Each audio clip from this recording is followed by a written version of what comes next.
Good day. Welcome to Westchester Talk Radio, westchestertalkradio.com, produced by Sharc Creative, made possible by Robeson Oil, the house that service built, by Michael Labriola, landscape design and construction of Armonk, by Hightower Westchester, managing your wealth to a fiduciary standard, and by Jaguar Land Rover of New Rochelle, White Plains, and Mount Kisco. We are joined by Steve Greenberg, Pollster, Siena Research Institute at Siena College outside Albany. Steve Greenberg, welcome back. Another series of polls is out.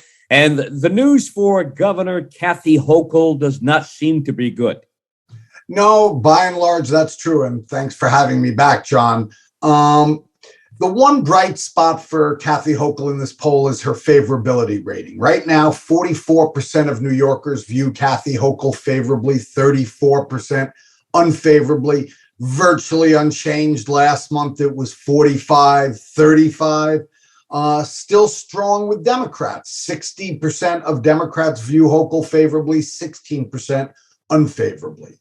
The bad news, however, for Hochul is her job performance rating. Right now, only 36% of New Yorkers think she's doing an excellent or good job as governor, compared to 57% who say she's doing only a fair or poor job. 21 points underwater, the worst it's ever been during her tenure. But also, we tend to look at trends. And so her job performance rating this month was down net 10 points. But last month, it was down 4 points. The month before that, it was down 5 points. So a 19-point drop in her favorability rating over 3 months shows a bit of a trend that I would think is concerning to Kathy Hochul and to the Hochul campaign. Mm-hmm. One thing that I've never gotten, how voters or potential voters or people who get surveyed say, I like him or her personally, but what she's doing, I don't like so much. So you have a disparity in the numbers. I guess that's kind of like hearing that you have a really good personality on the looks meter, right?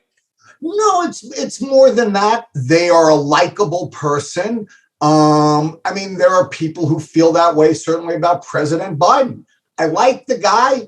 I'm not sure how he's doing as president. And there are people who feel the same way about Kathy Hochul. Interestingly, her predecessor, Andrew Cuomo, we would see voters who would say, yeah, don't really like the guy. Oh, but he's doing a good job as governor. So people can distinguish. How do you feel about the person?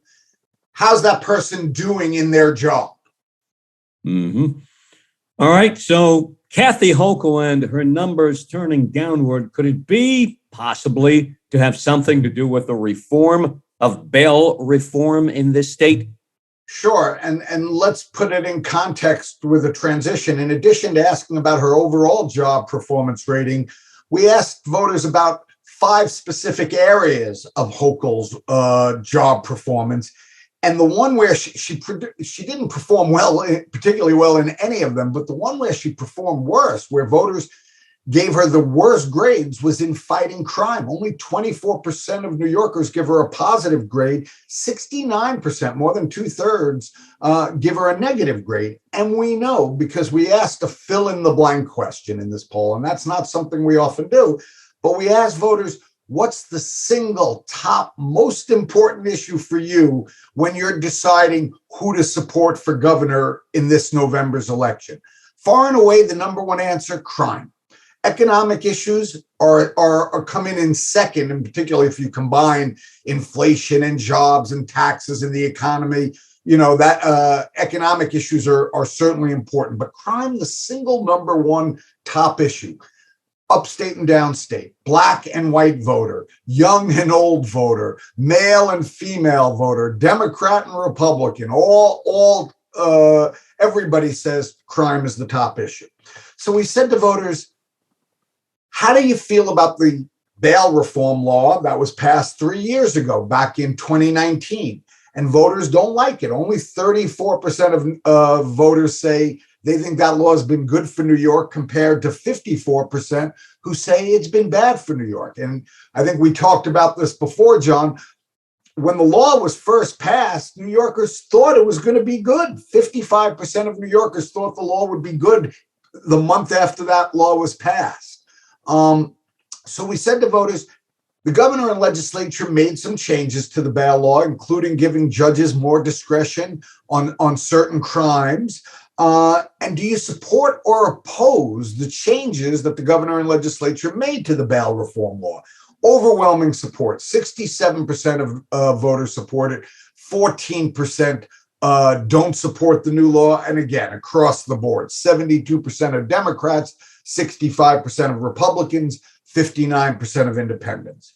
But here's the hook. Voters like the new law. They're just not sure how good it's going to be in doing what they want it to do, which is making the streets safer.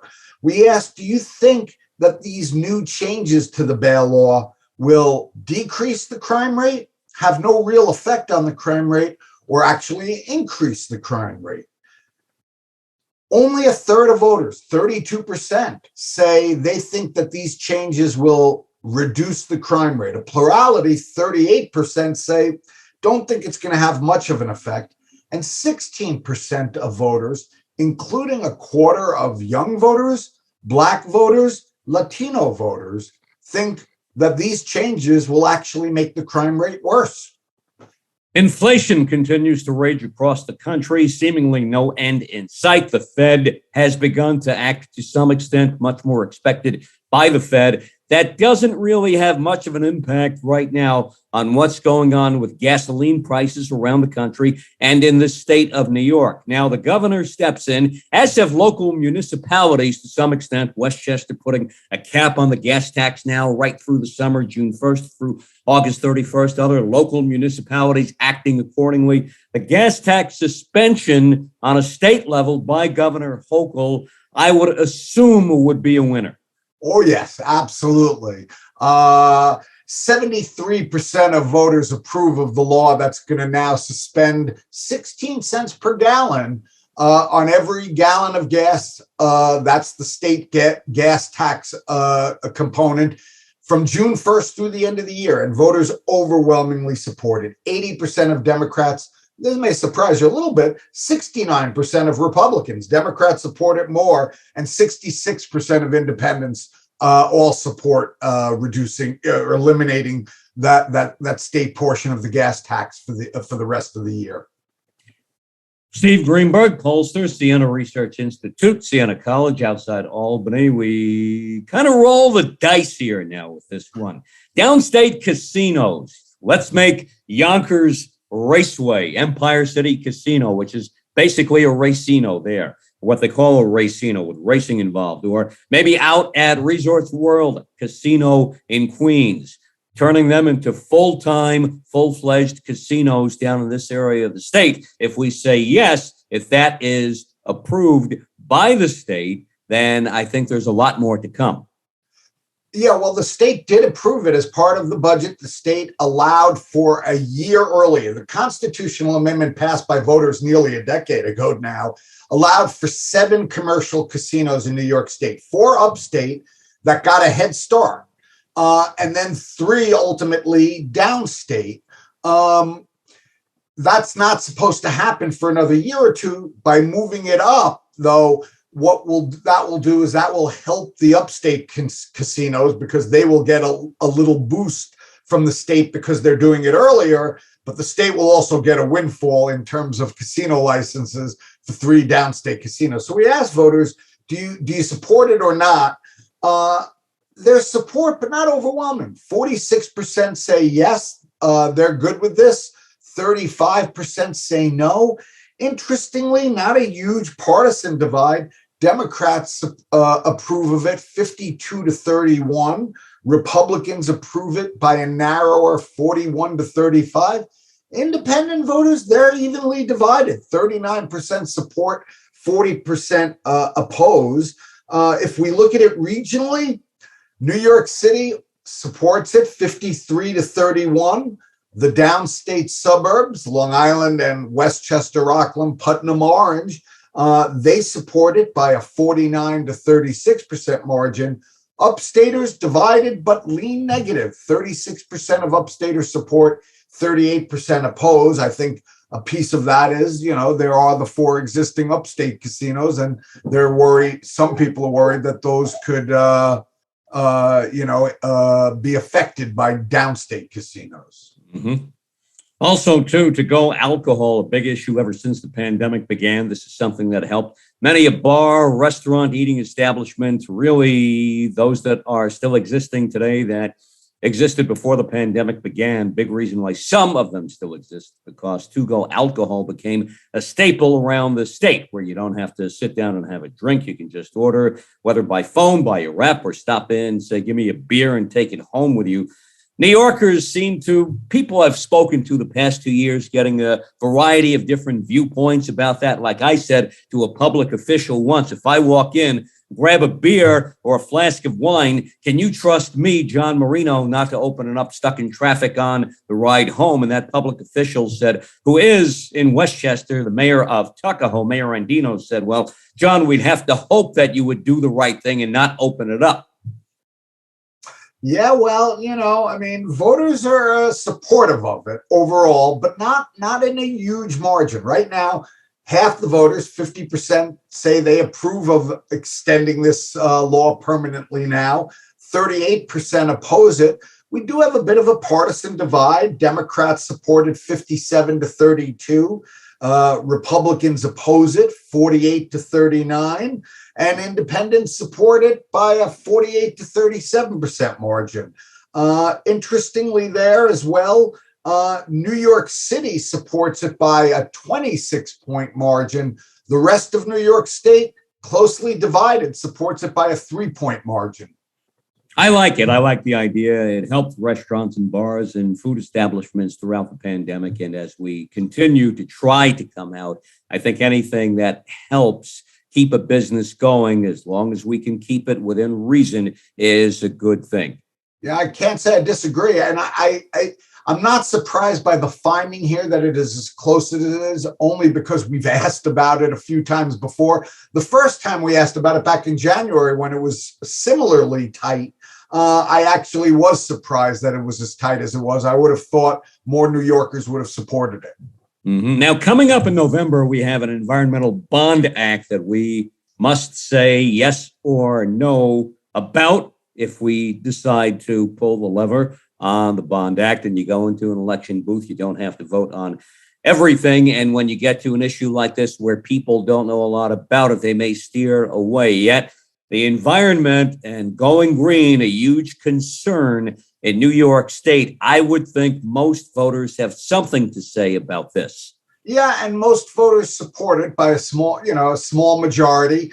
A lot of voters haven't taken an opinion yet, but remember also, these are registered voters, a sample of registered voters, not likely November, voters who are likely to vote in the November election. We'll certainly switch over to likely voters as we move closer to the election and get a better read. But right now, overall, by a 52-24% margin, voters say they approve of the legislature and governor putting the bond act, a $4.2 billion environmental bond act, on the ballot, led by Democrats. Democrats overwhelmingly supported 63-15%. Independents supported 2-1 right now, 48-22%. Republicans, far more skeptical. A plurality of Republicans, 45%, oppose it, compared to only about a third of Republicans who support it.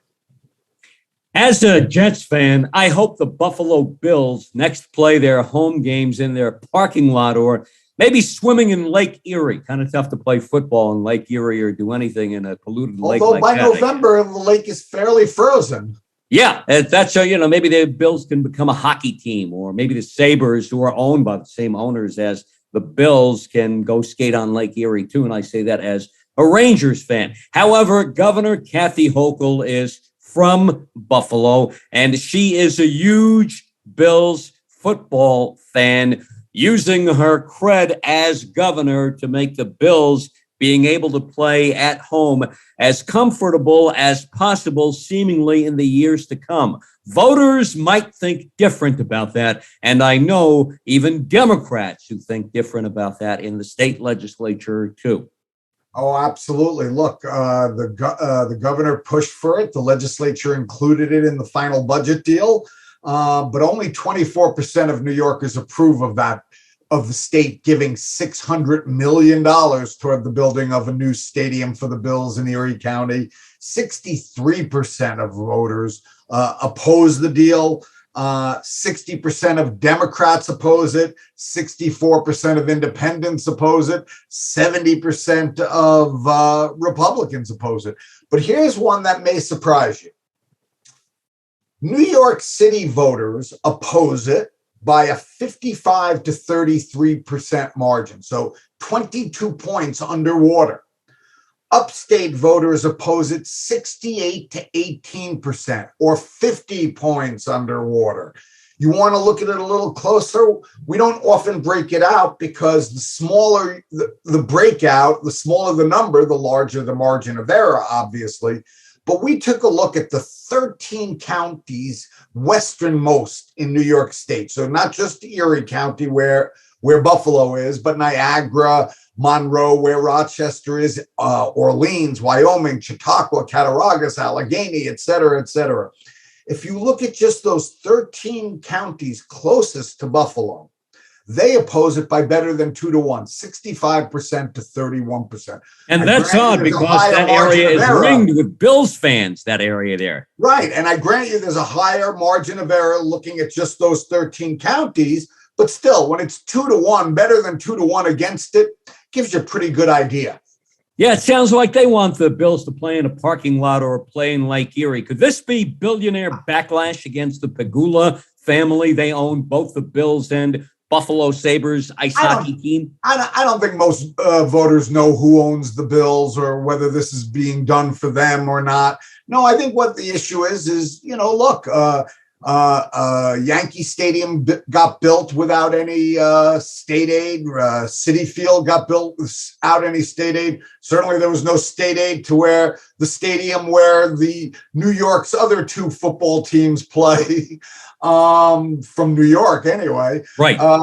So I think voters just object to the concept of the state spending that kind of $600 million is real money to voters.